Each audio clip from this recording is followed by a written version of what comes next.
Okay, ठीक है। अच्छा, आज हम ये पढ़ेंगे वही अपना बीम्स का डिजाइन। ठीक है, पहले हमने एक फुली रिस्ट्रेन्ड बीम का डिजाइन कर दिया है। अब आगे हमारे पास एक पार्शली रिस्ट्रेन्ड बीम है और एक अनरिस्ट्रेन्ड बीम है। इन दो बीम्स का डिजाइन करना है। बीच में एक दो और टॉपिक्स भी हैं, जैसे अगर आपके पास फॉर इंस्टेंस बीम में होल्स आ जाएं। बाज़ वक़्त आपके कहते हैं आपने पाइप्स वगैरह पास करने होते हैं या कॉन्डुइट्स देने होते हैं, तो आपको बीम में होल्स करने पड़ते हैं। तो उन होल्स से क्या आपकी बीम की मोमेंट कैपेसिटी इन्फ्लुएंस होगी या नहीं होगी, उन सुराख से आपकी वैल्यू कम होगी या नहीं होगी। तो ये भी ऐसे रिटेन करना होता है हमने। तो अब हम ऐसा ही केस देखेंगे जिसके अंदर बीम के अंदर होल्स होंगे। फॉर इंस्टेंस बोल्ट होल्स भी तो होल्स ही है ना। तो उससे क्या मोमेंट कैपेसिटी बीम की कम होती है कि नहीं। ओके, तो हमारे पास दो कंडीशंस हैं। अगर आपके पास F U F N greater than या इक्वल टू हो जाए Y T F I A G के, तो आपके पास जो अपनी क्या कहते हैं, हाँ, मोमेंट की कैपेसिटी है बीम की, वो नहीं रिड्यूस होती। लेकिन अगर आपके पास ये दूसरी वाली कंडीशन वैलिड हो, तो आपकी बीम की नई नॉमिनल मोमेंट कैपेसिटी होती है जो आपने इस फॉर्मूले से निकालनी होती है। अब एफ यू आपके पास क्या है, अल्टीमेट स्ट्रेंथ है। वाई टी का फैक्टर जो है ना, ये डिपेंड करता है रेशो पे, किस चीज की रेशो पे, F Y over F U, आगे भी आएगा। ए एफ जी आपके पास है ग्रॉस है एरिया किसका, फ्लैंज का। और ए एफ एन क्या है, नेट एरिया फ्लैंज का, यानी बोल्ट होल्स माइनस करके। और आपके पास जो टेंशन वाला फ्लैंज होता है ना, जो बॉटम पे होता है, उसके अंदर जो होल्स होते हैं वो आपके पास कैपेसिटी को इन्फ्लुएंस करते हैं। कंप्रेशन के अंदर जो बोल्ट होल्स होते हैं ना, कंप्रेशन फ्लैंज के अंदर, उनसे फर्क नहीं पड़ता मोमेंट कैपेसिटी पे। और वेब के अंदर, वेब जो होता है, देखो, आपके पास एक डब्ल्यू सेक्शन है, उसके अंदर जो दो फ्लैंजेस हैं, ठीक है, वो आपको मोमेंट में रेजिस्टेंस देंगे। और जो उसका वेब है वो आपको शेयर में रेजिस्टेंस देगा। तो मोमेंट की कैपेसिटी आपके पास कब डिप्लीट होती है होल्स की प्रेजेंस से, अगर आपके पास होल्स टेंशन फ्लैंज में हैं। और ये वाला केस एप्लीकेबल है, जो सेकंड केस है। पहला केस है तो कैपेसिटी नहीं इन्फ्लुएंस होती, और कंप्रेशन फ्लैंज में होल्स हो या ना हो उससे फर्क नहीं पड़ता। तो हम एग्जाम्पल अब देखते हैं। इसमें हमारे पास ये डब्ल्यू सेक्शन है, W24 × 176। पहले उन्होंने कहा है हमारे पास पर फ्लैंज ना दो लाइंस ऑफ बोल्ट होल्स हैं, इस वाले में। और पार्ट बी के अंदर पर flange four lines of bolt holes हैं। तब उन्होंने कहा इसकी आप वो निकालें, नॉमिनल मोमेंट कैपेसिटी निकालें, मैन्युफैक्चर्ड कैपेसिटी निकालें, इसकी डिजाइन कैपेसिटी। तो उसके लिए हम पहले पहले ग्रॉस एरिया निकालेंगे फ्लैंज का, W24 × 176। अब तक तो सबको याद होंगी प्रॉपर्टीज, देखना मैनुअल से। तो इसका आपने विड्थ निकाल ली फ्लैंज की, उसकी थिकनेस निकाल ली, और उसका आपने सेक्शन मॉडुलस निकाल लिया। तो ग्रॉस एरिया क्या होगा, thickness of flange multiply by the width of flange. तो इनको मल्टीप्लाई किया, आपके पास ग्रॉस एरिया आ गया फ्लैंज का। अब नेट एरिया फ्लैंज का जो निकालना है, उसमें से हम बोल्ट होल्स माइनस करेंगे, जैसे हम मिड से पहले किया करते थे। तो 17.29 इंच स्केयर हमारे पास ग्रॉस एरिया है, ठीक है। और आपने निकालना क्या है, नेट एरिया निकालना है। तो नेट एरिया निकालने के लिए हमारे पास कितनी बोल्ट्स हैं पर फ्लैंज, जैसे हम टेंशन फ्लैंज को देखते हैं, राइट। तो उन्होंने कहा टू लाइंस हैं आपके पास बोल्ट्स की। तो यानी दो बोल्ट्स हैं इस सेक्शन के अंदर जो आपको शो हो रहे हैं। और हम 1/8 इंच ऐड करते थे, याद है ना, 2 मिनट से पहले हमारे पास जो होता था गिवन, उसमें 1/8 इंच ऐड करते थे। तो 1 इंच गिवन है, उसमें 1/8 इंच ऐड कर दिया, 1/8 इंच बन गया। दो बोल्ट्स हैं, टू आ गया। और उसको मल्टीप्लाई करवा दिया थिकनेस ऑफ फ्लैंज से। थिकनेस ऑफ फ्लैंज कितनी है, 1.34 इंचेस है। तो हमने ग्रॉस एरिया में से एरिया ऑफ होल्स माइनस कर दिया, तो हमारे पास ए एफ एन की वैल्यू कितनी आ गई, 14.27 इंच की आ गई।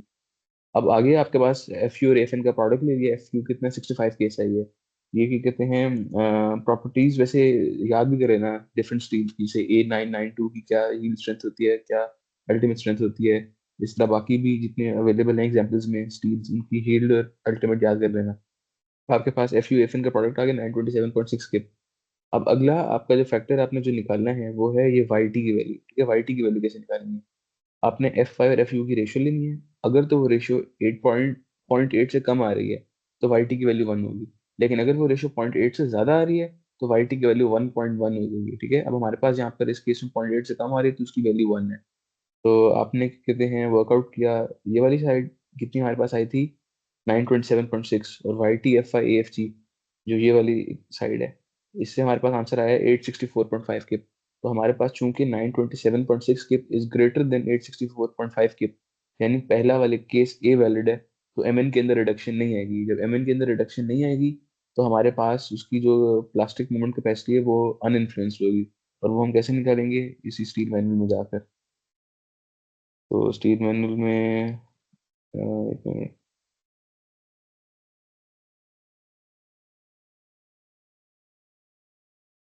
कौन सा हमारा सेक्शन है, W24 into 176, W24 into 176, ये इसकी हमारे पास कितनी कैपेसिटी है, ये वाली प्लास्टिक मूवमेंट कैपेसिटी 1920 किप फीट। तो हमने यहाँ से ये 1920 किप फीट ले ली। तो हमारी यानी होल्स की प्रेजेंस ने in the tension flange influence नहीं किया हमारी प्लास्टिक मूवमेंट कैपेसिटी को। सही हो गया।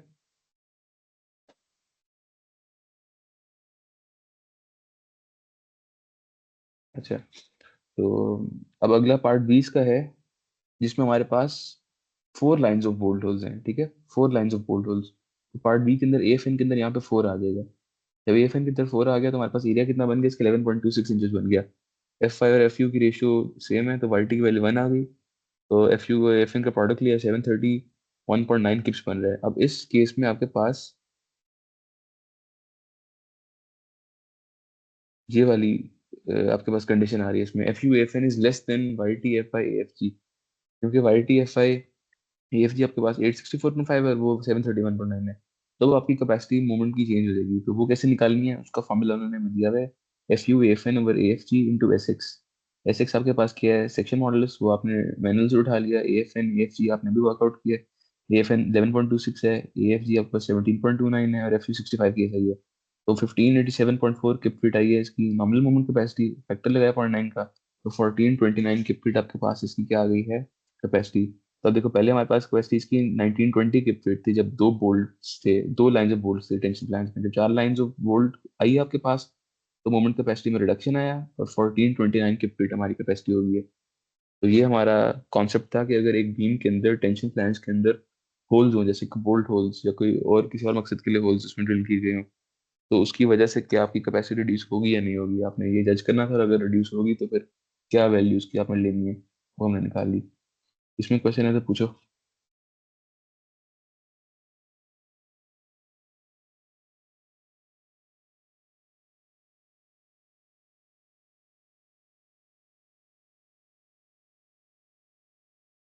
अच्छा, अब अगला हमारे पास है कॉन्सेप्ट एक कंटिन्यूस बीम का डिजाइन का, जो कि फुली लेटरली रिस्ट्रेन्ड है। तो ये कंटिन्यूस बीम है आपके पास, ये फुली लेटरली रिस्ट्रेन्ड है।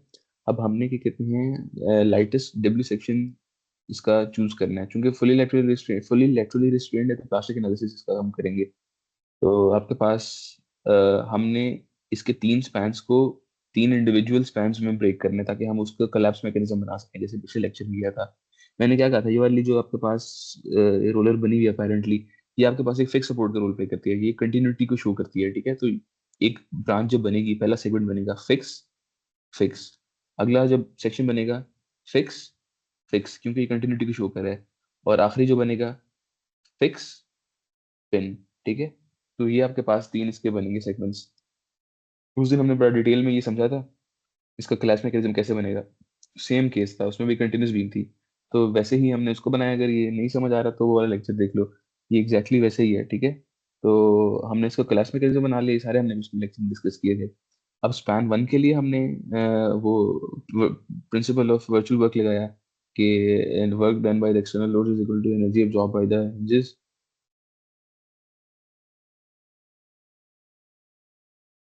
रायना, आपने कुछ पूछना है? आपका हैंड रेज्ड है।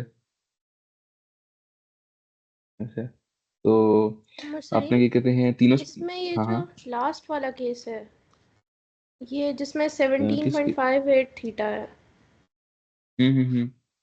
थर्ड इंडिविजुअल, ये कैसे सॉल्व हुई है? ये मैंने की थी, ये मुझसे नहीं हुई, बाकी दो तो मुझसे हो गई थी।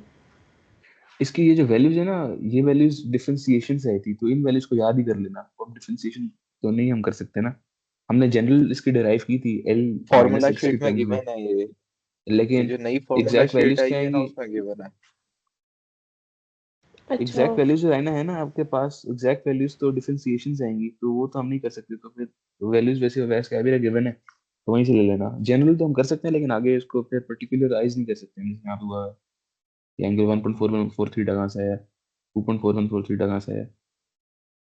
तो ये तो वैसे भी गिवन है, तो इशू नहीं है। ठीक है, तो हाँ ठीक है। Work done bye Awais x, formula sheet नई वर्क डन कौन बाय। सी आई है? फहीम ने 41 पेजेस की एक फॉर्मूला शीट ग्रुप में शेयर की है, देख लो सारे। नहीं वो तो है, तुम कह रहे हो नई, तो उसके अलावा कोई एडिट तो नहीं हुआ उसमें काम? एक मैनुअल लेके जाना है, ठीक है। ये जो 41 पेजेस हैं ये अलहदा प्रिंट करवा के लेके जाने।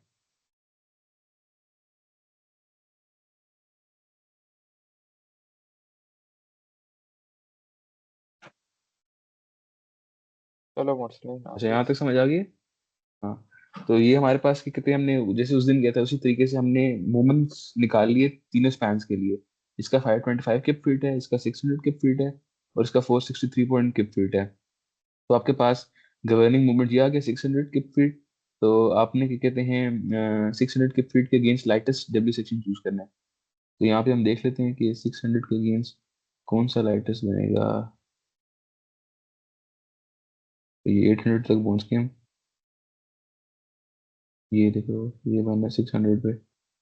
कौन सा W21 × 68।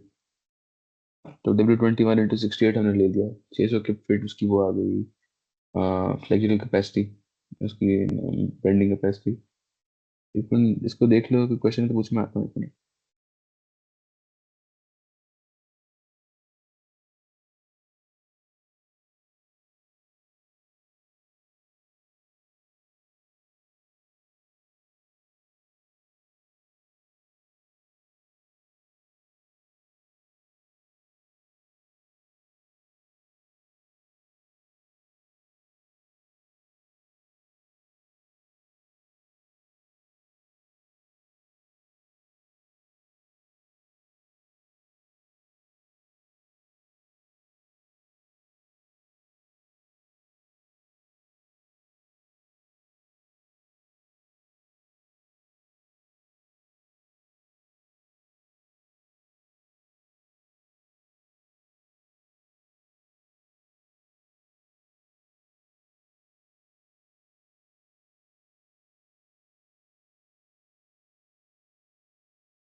तो ये हमने क्या कहते हैं कंटिन्यूस बीम का डिजाइन कर लिया।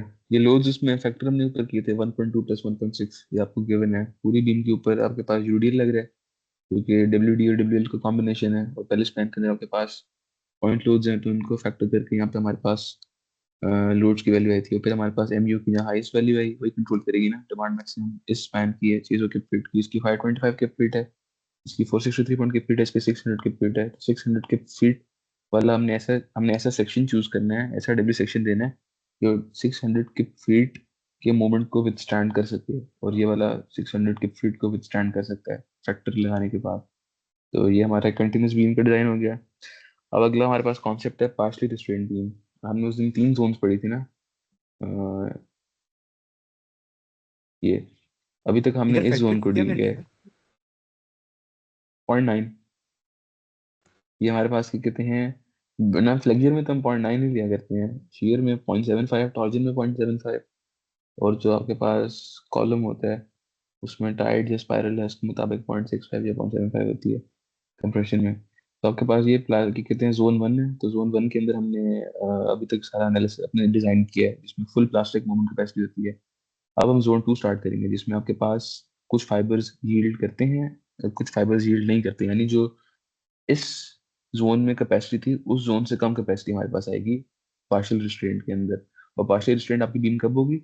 जब उसकी अनब्रेस्ड लेंथ एलपी और एलआर के बीच में आ रही है। एलपी और एलआर कहाँ से मिलेगा आपको? स्टील मैनुअल से।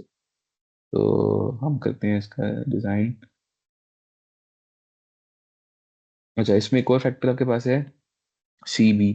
इसको यहाँ पे लिखा हुआ है in elastic torsional buckling constant.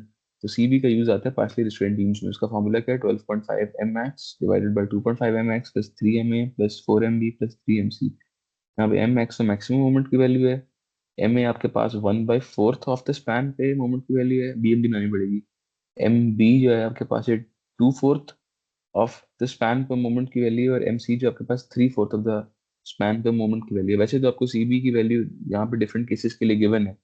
यहाँ पे ये लोडिंग सीबी की वैल्यू इन्फ्लुएंस किस चीज से होती है? लोडिंग कैसी है उससे, एंड कंडीशंस कैसी हैं उससे, और पार्शियल रिस्ट्रेंट्स किधर किधर है उससे। सीबी की वैल्यूज इन चीजों से इन्फ्लुएंस होती है। लेकिन हमारे जितने भी क्वेश्चन है उसमें हमें सीबी ऑलरेडी गिवन है। जैसे यहाँ पे इस सवाल में सीबी पहले 1 गिवन है, वरना अगर सीबी निकालना है तो सीबी का फॉर्मूला आपके पास ये वाला है, ठीक है। ये भी अभी हम एक सवाल में करेंगे। तो सीबी इस फॉर्मूले से निकलता है अगर ना गिवन हो। और सीबी किन किन चीज़ों से इन्फ्लुएंस होता है, एंड कंडीशंस, लोड्स और पार्शियल रिस्ट्रेंट्स कहाँ के हैं, और कुछ केसेस के लिए उन्होंने सीबी की वैल्यूज हमें दी हुई है। तो uh, ये है determine CV for the beam shown in figure 9.8 parts A and B. Assume the beam is a doubly symmetric. Assume the beam is a doubly symmetric member. अच्छा, अब MA आपके पास, इसकी BMD हमारे पास ये बनी हुई है। और आपके पास क्या कहते हैं, मैक्सिमम मोमेंट उसका सेंटर पे है। अब 1/4 ऑफ द स्पैन पे जो मोमेंट होगा उसको हम MA कहेंगे। 2/4 ऑफ द स्पैन पे जो मोमेंट होगा उसको हम, यानी हाफ पे, उसको हम MB कहेंगे। 3/4 पे जो होगा उसको हम MC कहेंगे।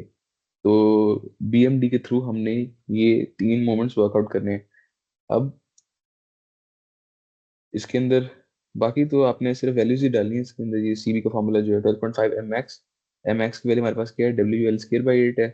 आपके पास MA MB MC, MA MB MC किसकी इक्वल है, MA 3WL²/32 है। और ये आपके पास MC भी 3WL²/32 है। और ये जो पॉइंट्स जो दो बने हुए हैं, ये आपके पास उन्होंने हमें लेटरल ब्रेसिंग के पॉइंट्स दिए हैं जो उसको पार्शियली रिस्ट्रेन कर रही है। तो ये जब आपके पास MA भी आ गया, MB भी आ गया, MB पे ये मैक्सिमम है हमारे पास इस केस में, और MC भी आ गया, तो आप उसको सिंपली उस फॉर्मूले में पुट इन करोगे तो आपके पास वो आ जाएंगे सारे क्या कहते हैं, CV की वैल्यू आपके पास आ जाएगी। ये जो आपके पास तो in elastic torsional buckling constant है। ये वैसे इतना को मेरा नहीं ख्याल इंपॉर्टेंट है, CV आपको गिवन ही होगा मोस्ट लाइकली। तो अब अगला हम करते हैं पार्शियली रिस्ट्रेन्ड बीम की कैपेसिटी निकालनी LRFT से। तो उसका हमारे पास फॉर्मूला ये है, 5e mn is equal to CB। अभी जो पीछे हमने डिस्कस किया है, 5e MPx minus BF LB minus LP। इस फॉर्मूले से आपके पास निकलेगी किस चीज़ की कैपेसिटी, एक पार्शियली रिस्ट्रेन्ड बीम की। और ये जो राइट हैंड साइड पे क्वांटिटी लिखी हुई है, ये बेसिकली आपके पास फुल प्लास्टिक कैपेसिटी है।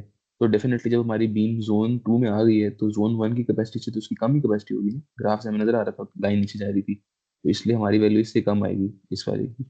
So determine the LRFT design moment capacity and the AST allowable moment capacity of a W24 into 62 with Fi is equal to 50 ksi, LB is equal to 8 feet and CB is equal to 1। तो हमें CB भी given है, LB भी given है, Fi भी given है। तो पहले पहले हमने देखना है कि हमारा ये पार्शली रिस्ट्रेंड है भी या नहीं। तो W24 into 62 पे हम जाते हैं। W24 into 62, ये W24 into 62, इसकी LP की वैल्यू कितनी हमारे पास है, 4.87 है। और LR की कितनी है, 14.4 है। तो 4.87 फीट और 14.4 फीट के बीच में अगर इसकी अनब्रेस लेंथ है जो कि है 8 फीट, तो हमारे पास एक पार्शली रिस्ट्रेंट बीम है, ठीक है। तो आपकी पार्शली रिस्ट्रेंट बीम कम होती है जब LP और LR के बीच में उसकी अनब्रेस लेंथ बन रही हो। ये ग्राफ से नजर भी आ रही है, देखो ये जोन 2 जो है इसमें आपके पास अनब्रेस लेंथ LP और LR के बीच में होनी चाहिए, ओके। तो हमारे पास इसके बीच में आ रही थी, तो ये हमारे पास क्या हो गया, एक पार्शली रिस्ट्रेंट बीम होगी। अब पार्शली रिस्ट्रेंट बीम तो आ गई आपके पास। अब आपने उसकी मूवमेंट कैपेसिटी निकालनी है। तो ये हमारे पास क्वेश्चन हुआ। अब इसमें हमारे पास फॉर्मूले में क्या क्या रिक्वायर्ड है, 5b MPx रिक्वायर्ड है। 5b MPx हमें कहाँ से मिलेगा, ये 5b MPx, ये आपके पास वैल्यू आ गई यहाँ से 574 की। 574 की हमारे पास वैल्यू वहां से आ गई। यहाँ पे हमने मैनुअली कैलकुलेट किया उसको, जैसे हमने उसके लिए किया था एक फुल्ली रिस्ट्रेंट बीम के लिए। प्लास्टिक मोमेंट कैपेसिटी उसकी, plastic section modulus multiply by the yield strength multiply by 0.9। तो 573.75 की फिर मैनुअल मैनिपुलेशन आई है। और यहाँ पे डायरेक्ट हमने क्या कहते हैं, यहाँ से टेबल ले ली अपने टेबल से 574 की फिर, ये फास्टर तरीका था। तो 5b MPx हमारे पास निकल आया।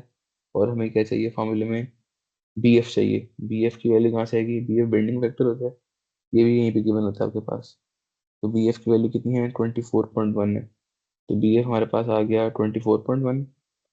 और क्या चाहिए, LV हमारे पास है, LP भी हमने चेक किया, ये दोनों भी हमारे पास हैं। सारी चीज़ें आ गई। और CB की वैल्यू उन्होंने हमें 1 दी हुई थी क्वेश्चन के अंदर, ये 1। तो सारी आपके पास वैल्यूज आ गई हैं। उन्हें सब्स्टिट्यूट के इक्वेशन के अंदर हमारे पास आया 498.32 फीट। तो अब देखो पार्शियली रिस्ट्रेंट बीम की कैपेसिटी कितनी आ रही है, 498.32। और अगर यही बीम फुली रिस्ट्रेंट होती तो उसकी कैपेसिटी 573.75 की फीट बनती। तो ये हमारे पास reduction in the moment capacity आ रही है, क्योंकि वो फुली रिस्ट्रेन्ड नहीं है, पार्शली रिस्ट्रेन्ड है। तो ये एक पार्शली रिस्ट्रेन्ड बीम का भी हमने डिज़ाइन देख लिया। इसमें कोई सवाल अगर है तो पूछ लो, वरना फिर आगे चलें।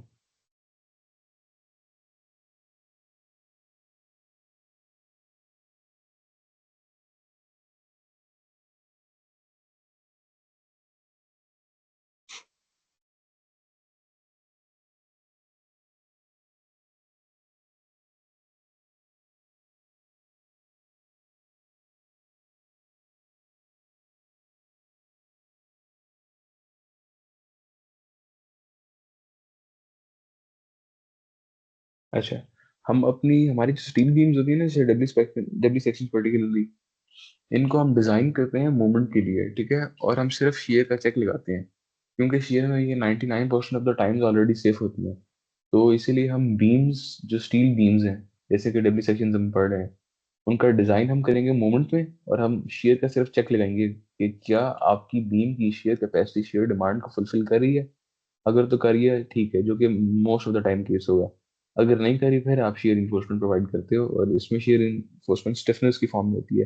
लेकिन मेजरली आपके पास शेयर कैपेसिटी ही शेयर डिमांड को पूरा कर लेती है बीम की, without the provision of additional stiffeners वगैरह, ठीक है। तो अपने बीम की नॉमिनल शेयर कैपेसिटी कैसे निकालनी है, उसका फॉर्मूला ये है, V N is equals to 0.6 into F I into A W into C. तो सी भी यहाँ पे शेयर कोफिशिएंट है, एफ आई आपके पास यील्ड स्ट्रेंथ है, और ए डब्ल्यू हम अभी एग्जाम्पल देखेंगे कौन सा एरिया है ये। तो देखो, उन्होंने आगे कंडीशन भी लिखी हुई है। अगर आपके पास आई आई शेप्ड सेक्शन, जैसे कि डब्ल्यू सेक्शन हो गए, ठीक है। तो डब्ल्यू सेक्शन के लिए अगर एच ओवर टी डब्ल्यू की value 2.24 under root E over F five से कम आ रही है, ठीक है, एच ओवर टी डब्ल्यू की वैल्यू, तो आपने ये जो सी वी शेयर कोफिशिएंट है उसकी वैल्यू 1 की इक्वल लेनी है। जो आपका वो होगा रिडक्शन फैक्टर, वो भी 1 होगा, फैक्टर सेफ्टी जो है। और इसको तो हमने डील करना, ये तो एएसटी है, अलाउबल स्ट्रेस डिजाइन। तो आपके पास अगर ये वाली कंडीशन ट्रू है किसी भी बीम के लिए, तो सीवी की वैल्यू आपको मिल गई 1, और जो फिर फैक्टर आपका फैक्टर सेफ्टी होगा वो भी 1 आ गया। बाकी आपने फिर एफ आई और ए डब्ल्यू निकाले और आपका आंसर आ जाएगा। लेकिन अगर ये वाली कंडीशन वॉलिड नहीं हो रही, देखा देखो लिखा है फॉर ऑल अदर सेक्शंस, तो फिर उन्होंने 3 केसेस हमें दिए हैं सी वी की वैल्यूज के लिए। अगर तो ये वाला केस ट्रू है, तो सी वी की वैल्यू 1 है, यानी एच ओवर टी डब्ल्यू इस वैल्यू से कम है। अगर एच ओवर टी डब्ल्यू इससे ज़्यादा है लेकिन इससे कम है, तो उसकी वैल्यू आपने इस तरह निकालनी है। और अगर एच ओवर टी डब्ल्यू इससे भी ज़्यादा है, तो सी वी की वैल्यू आपने इस तरह निकालनी है। और यहाँ पे एक नई वैल्यू आई हुई है के वी, राइट। के वी उन्होंने ऊपर यहाँ पे लिखा हुआ है 5 की इक्वल है, तो आई गेस फिर शायद ये सब केसेस में 5 की इक्वल होता हो। तो यहाँ से आपके पास के वी की वैल्यू 5 आ गई। बाकी सारे आप प्लग इन करोगे वैल्यूज, तो आपके पास अकॉर्डिंग टू द कंडीशन अगर ये वाली वैल्यू ट्रू नहीं है, तो सी वी की वैल्यू आ जाएगी।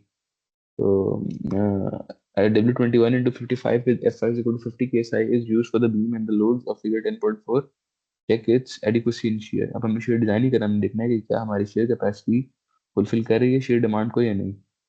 तो इन्होंने हमें जो डेड लोड दिया उसके लिए बीम का वेट इंक्लूसिव है, और लाइव लोड कितना है, 4 फीट है, 2 फीट। तो हमने पहले पहले चेक करना है कि हमारा ये वाला केस एप्लीकेबल है या फिर इनमें से कोई केस एप्लीकेबल है। तो उसके लिए ये हमारे पास कंडीशन है 2.24 under root T over F I. E आपके पास स्टील के लिए कितना होता है, 29,000 के एस आई। एफ आई हमारे पास 50 के एस आई गिवन है। तो 2.24 इंटू अंडर रूट 29,000 ओवर 50, इसकी वैल्यू कितनी आ रही है, 53.95। अब अगर हमारे एच ओवर टी डब्ल्यू की वैल्यू इस वैल्यू से कम बन जाती है, तो इसका मतलब है ये वाली वैल्यूज हम यूज करेंगे। तो एच ओवर टी डब्ल्यू निकालना है। टी डब्ल्यू क्या है, थिकनेस ऑफ वेब। ये तो सिंपल सी है, थिकनेस ऑफ वेब कितनी हमारे पास W21 इंटू 55 के लिए है 0.375 इंचेस। और आपने फिर एच कैसे निकालना है, एच के लिए ना आपके पास एक टेबल के अंदर डेप्थ की वैल्यू गिवन होती है, और एक के डी एस की वैल्यू गिवन होती है। मैं दिखा भी देता हूँ।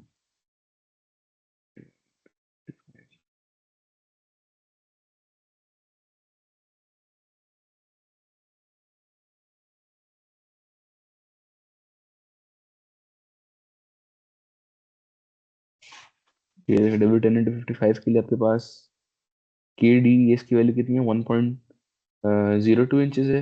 यहाँ पे ये लिखी होती है के डी एस 1.02 इंचेस। और डेप्थ कितनी आपके पास है, 20.8 इंचेस।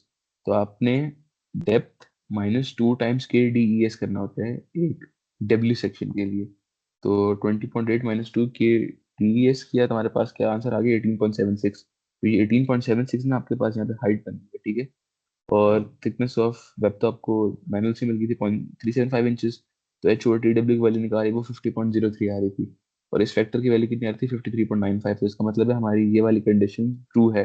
सीवी की वैल्यू 1 होगी और जो फैक्टर है वो भी 1 होगा।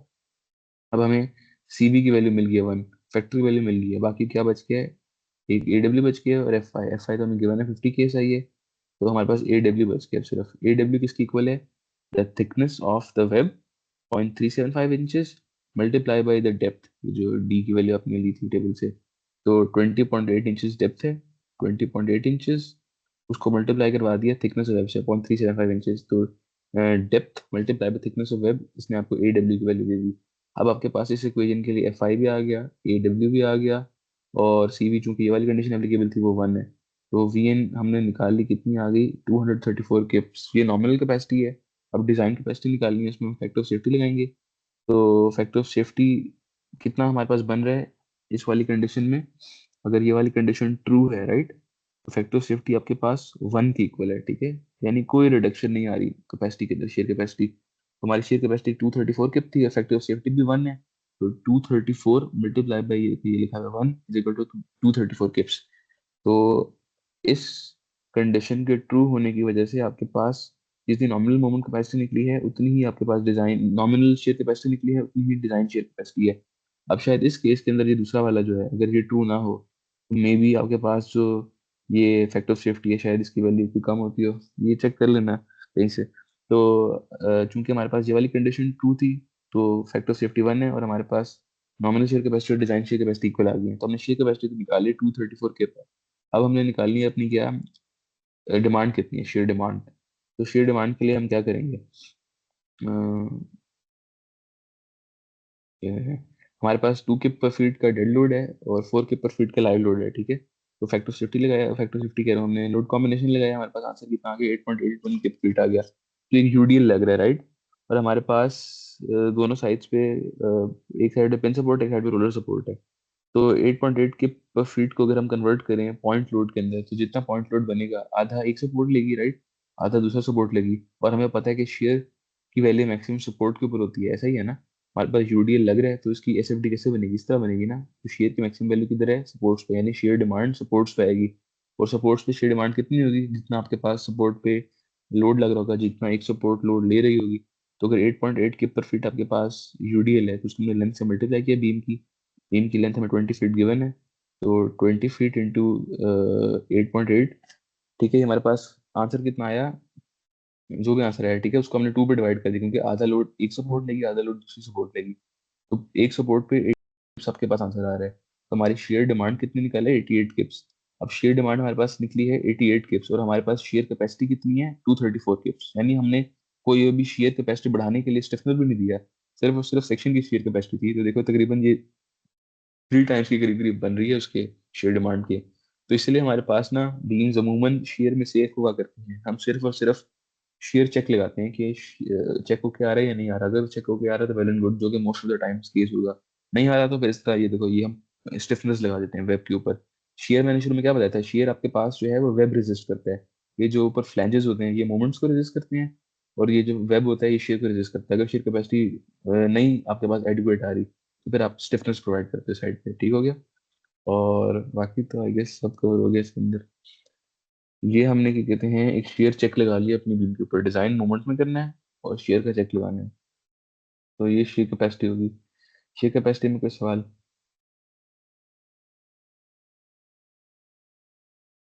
हाँ मुरसलीन, ये जो H by hmm T W करते हैं जिसमें एच कैलकुलेट हम्म। करते हैं, तो ये टेबल से क्यों सही नहीं हो ले गया। लेते? टेबल में एच बाई डब्ल्यू है, ये तो मैंने देखा नहीं है वैसे। एच बाई एक टेबल डब्ल्यू, होता है उसके अंदर होता है ये वाला, ये हाँ सही कह रही कंपेरिजन। हो, ये लिखा से सही। हाँ सही कह रही हो, लिखा हुआ है। लेकिन कौन सा सेक्शन है, डब्ल्यू सेम ट्वेंटी आता वन है। इंटू 55। सेम आ रहा है बस, फिर तो सही है, पर यही ले लो, कैलकुलेट करने की क्या जरूरत है। ठीक अगर है। तो गिवन है तो ये तो हमारी कन्वीनियंस है ना। हम्म। तो ये हमारे पास शेयर कैपेसिटी का क्वेश्चन हो गया।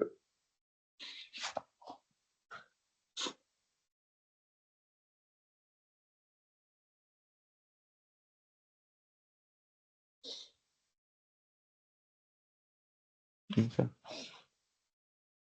अब हम जोन 3 पे आ रहे हैं। हमने पहले पहले एक फुली लेटरली रिस्ट्रेंट बीम का डिजाइन किया था, फिर हमने अभी इसी लेक्चर के अंदर एक पार्शली रिस्ट्रेंट बीम का डिजाइन किया है, और अब एक हम ऐसी बीम का डिजाइन करेंगे जिसमें आपके पास कोई लेटरल रिस्ट्रेंट नहीं है। ठीक है, कोई लेटरल रिस्ट्रेंट नहीं है, और वो आपके पास अनरिस्ट्रेंट है। अनरिस्ट्रेंट का आपके पास क्या क्राइटेरियन है? ये जो आपके पास अनब्रेस्ड लेंथ है ना, वो एल आर से बड़ी होनी चाहिए। ठीक है, जब अनब्रेस्ड लेंथ एल आर से बड़ी हो जाएगी तो आप किस जोन में आ जाओगे? जोन 3 में, जहाँ पे आपके पास इलास्टिक लेटरल टॉर्जनल बकलिंग होगी, और यहाँ पे आपके पास सबसे कम मोमेंट कैपेसिटी होती है और बीम फुली अनरिस्ट्रेंड होती है। तो हमारे पास उसकी हमने एक डिजाइन करना है।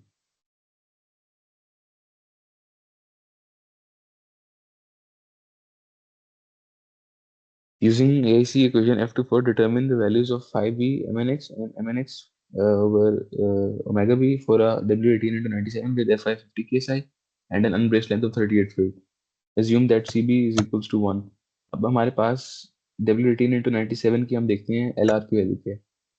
W18 into 97 की LR की वैल्यू,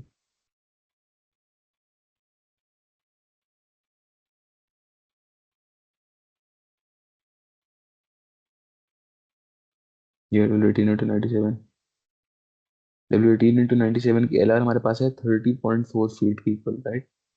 और यहाँ पे हमारे पास अनब्रेस्ड लेंथ कितनी? 38 फीट है। तो अनब्रेस्ड लेंथ आपके पास LR से ग्रेटर है, इसका मतलब जोन 3 है। अब जोन 3 के अंदर हमारे पास कैपेसिटी का फॉर्मूला क्या है? Critical value of stress multiply by the section modulus. हमने जब अपनी कैपेसिटी निकाली थी उसके अंदर, जोन 1 के अंदर, जहाँ पे फुल प्लास्टिक मोमेंट कैपेसिटी थी, वहां पे यहाँ पे एस एक्स की जगह जी एक्स था, प्लास्टिक सेक्शन मॉडुलस था। लेकिन अब चूंकि हमारे पास फाइबर यील्ड नहीं करे और हमारे पास फेलियर जो है वो प्रायर टू यील्डिंग आ रहा है, तो यहाँ पे प्लास्टिक सेक्शन मॉडुलस की जगह इलास्टिक सेक्शन मॉडुलस लग जाएगा, एस एक्स। ठीक है, तो एम पी में हमारे पास यहाँ पे इस फॉर्मूले के अंदर एस एक्स की जगह जी एक्स था, और जब अनरिस्ट्रेंट बीम है जोन 3 है तो जी एक्स की जगह एस एक्स लग जाएगा। एस एक्स तो हमें टेबल से सिंपली मिल जाएगा। एफ सी आर बच गया। एफ सी आर का फॉर्मूला ये गिवन है आपको, सी बी पाई स्क्वायर ई लंबा सा। तो एफ सी आर हमने निकालना है। एफ सी आर जब आ जाएगा उसको एस एक्स से मल्टीप्लाई करेंगे तो हमारे पास कौन सी कैपेसिटी आ जाएगी? Nominal moment capacity for an unrestrained beam. तो अब हम देखते हैं अपनी बीम के लिए सारी वैल्यूज। W18 into 97 है। पहले पहले तो CB की वैल्यू, CB की वैल्यू हमें कितनी गिवन है? 1 ऑलरेडी गिवन है, कोई कंप्यूट करने की जरूरत नहीं है। तो CB की वैल्यू हमारे पास 1 आ गई, तो यहाँ पे हमने 1 पुट कर दिया। पाई स्क्वायर, ठीक है, ई आपके पास 9,000 KSI होता है। एल बी अनरिस्ट्रेंड लेंथ है, वो सॉरी अनब्रेस्ड लेंथ है। अनब्रेस्ड लेंथ कितनी है? 38 फीट है। यहाँ 38 आ गया, 12 से मल्टीप्लाई करके इंच में कन्वर्ट कर लिया। RTS क्या लिखा हुआ है? Effective radius of gyration. Effective radius of gyration हमारे पास कितना बनेगा इसका?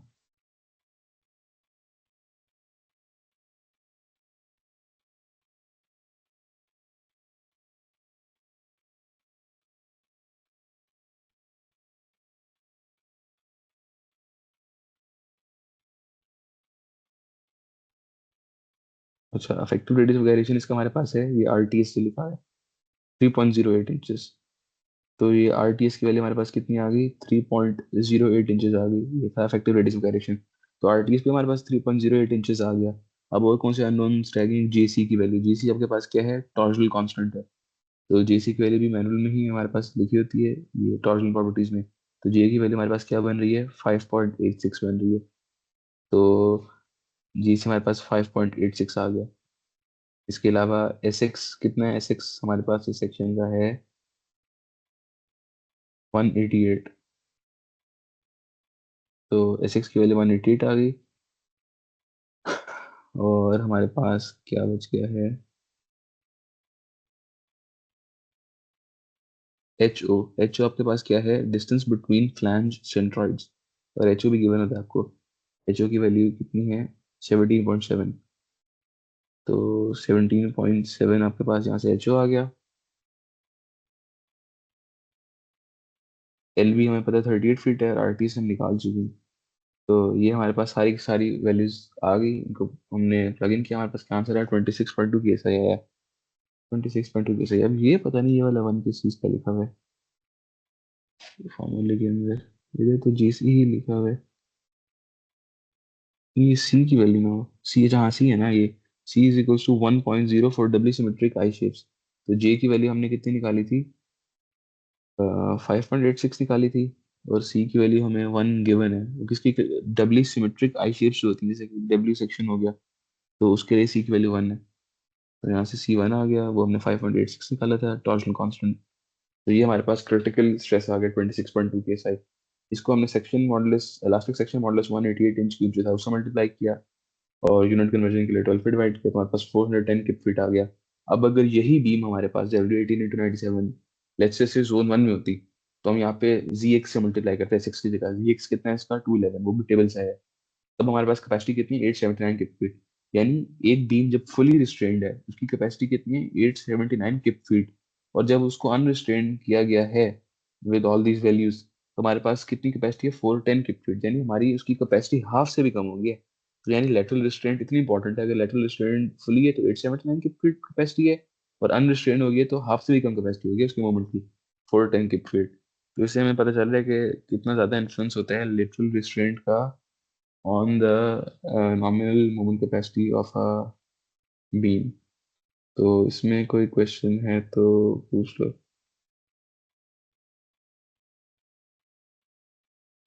अच्छा, और ये देख लेना कि इसमें हर जगह ना हम एस एक्स इस्तेमाल करें, राइट?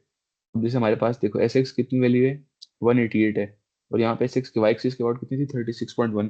तो हम 36.1 मिनिमम वैल्यू नहीं ले रहे, हम 188 वाली वैल्यू ले रहे हैं। क्यों? क्योंकि हमारे पास बेंडिंग जो है बीम की एक्स एक्सिस के बाद आती है ना। जब भी हम बीम का क्रॉस सेक्शन बनाते हैं उस पर ट्रांसवर्स लोड लग रहा होता है, तो वो एक्स एक्सिस के बाद बीम बेंड करती है ना। जब बेंडिंग आ ही एक्स एक्सिस के अबाउट रही है, तो आप एक्स एक्सिस का सेक्शन मॉडल्स लोगे ना। बीम के अंदर कभी वाई एक्सिस के अबाउट तो बेंडिंग हमने कंसिडर नहीं की, हमने हमेशा एक्स एक्सिस के अबाउट बेंडिंग कंसिडर की। तो इसलिए हम सारी वैल्यूज जो है ना वो एक्स एक्सिस के लेते हैं, even though they are greater than Y axis. तभी तो हम बीम को इस तरह से अरेंज करते हैं कि एस एक्स के ऊपर आपके पास बेंडिंग है, क्योंकि ग्रेटर वैल्यू है ना। आप लेट्स से बीम को इस तरीके से अरेंज करते हैं कि एस वाई गवर्न कर रही होती, तो वो तो कैपेसिटी ज़ाहिर हो रही है ना। जब एस एक्स ज़्यादा अवेलेबल है तो उसको यूटिलाइज करो। तो ये हमारे पास क्या हो गया डिजाइन उसका, बीम का इन जोन 3। आगे भी मैंने नहीं किया ये वाला नॉन कॉम्पैक्ट वगैरह, तो इसको बाद में देखेंगे। क्या आज का लेक्चर पूरा हो गया? इसमें कोई क्वेश्चन है तो पूछ लो, बाकी इंशाल्लाह कल करते हैं। इसके अलावा क्या क्या रह गया हमारा सिलेबस में मोस्टली? अभी हमारा रहता है कनेक्शन, और वो क्या है उसका, लास्ट सेकंड क्लास ऑर्डर में पढ़ाया है analysis. Sir. Second order analysis कल घंटे डेढ़ में ठीक है, कोशिश करेंगे खत्म कर दें इंशाल्लाह। सही है, सही है। कल हो इसी टाइम? जाएगा। कल जल्दी, नहीं इस टाइम नहीं है, बहुत देर हो जाएगी, जल्दी रख लेंगे कल शाम के टाइम। बस बता ज्यादा देना काम है कल। फिर तो शाम के टाइम ही रखेंगे। थैंक यू मुरसलीन और भाई, कोई थैंक यू। कोई मसला नहीं है, और कोई सवाल है तो पूछो, बस फिर एंड करें।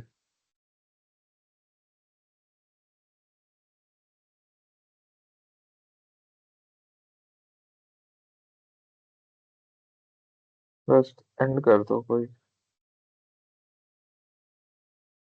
समरी ओके देनी यार, है, रिकॉर्डिंग अल्लाह बंद कर दूं? हाफिज। बंद कर दो भाई, क्या हो गया?